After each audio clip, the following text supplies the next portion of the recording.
Assalamualaikum warahmatullahi wabarakatuh. Perkenalkan, nama saya Dwi Waluyo, PNS Dinas Pendidikan Provinsi Jawa Barat, Unit Kerja SMK Negeri 1 Sukra. Pada kesempatan kali ini, saya akan sedikit menyampaikan tentang diagram segitiga situasi.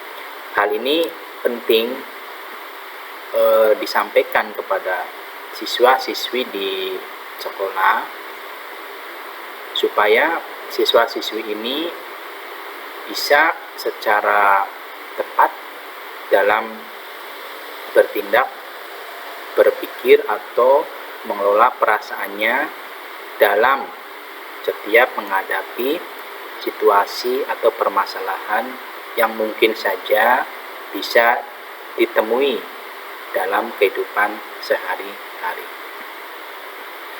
Jadi di sini akan diberikan sedikit contoh kasus ya, bagaimana cara pikiran, perasaan dan tindakan kita saling terhubung satu sama lain.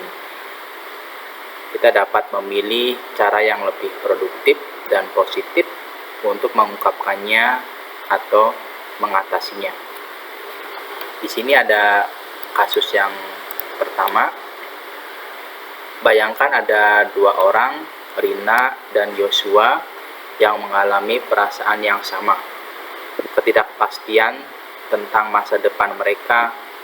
Rina dan Yosua sama-sama menyiapkan diri untuk mengikuti ujian akhir semester. Mereka merasa berada di bawah tekanan untuk memperoleh nilai yang cukup agar diterima di SMA yang mereka inginkan.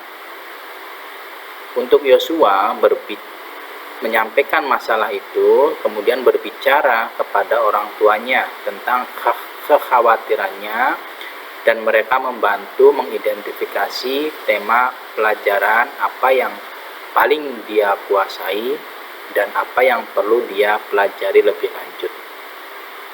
Mereka juga mendorong untuk meluangkan waktu setiap hari untuk berolahraga agar pikirannya lebih jernih.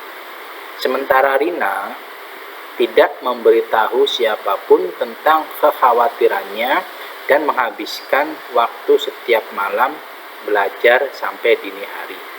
Akibatnya dia merasa lebih lelah dan sedih. Ini contoh kasus yang sama yang dihadapi oleh dua siswa yang berbeda. Cuman dalam hal ini pengelolaan dari perasaan, pikiran dan tindakannya itu sedikit berbeda. Untuk Yosua ini menyampaikan perasaan yang sedang dihadapinya terhadap orang tua, sehingga orang tua di sini mendukung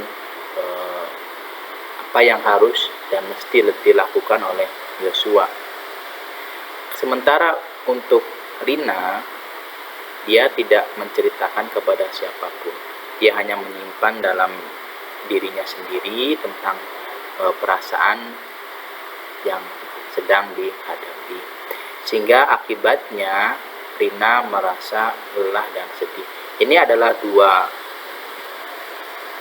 contoh kasus untuk pengelolaan perasaan, pikiran dan tindakan yang berbeda. Sehingga hasilnya pun di dalam lapangan akan berbeda pula.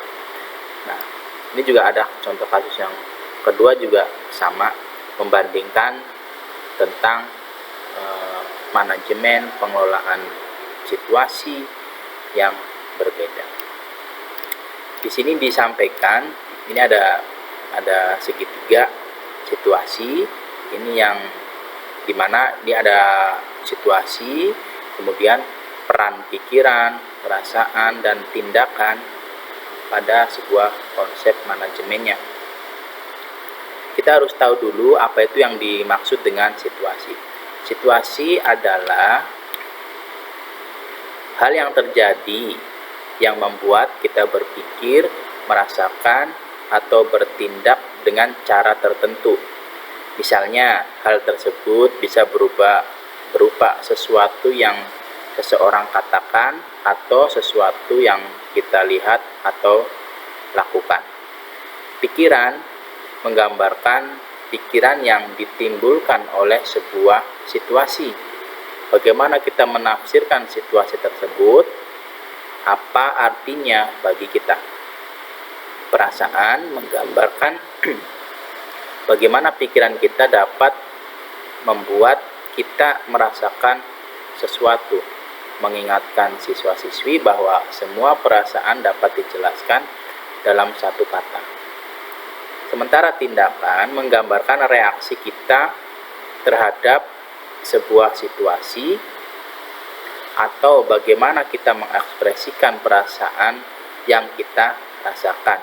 Selalu ada lebih dari satu cara untuk bertindak atau mengekspresikan perasaan kita. Dalam menghadapi situasi atau permasalahan tertentu, kita harus menyeimbangkan antara pikiran, perasaan, dan tindakan yang akan kita lakukan.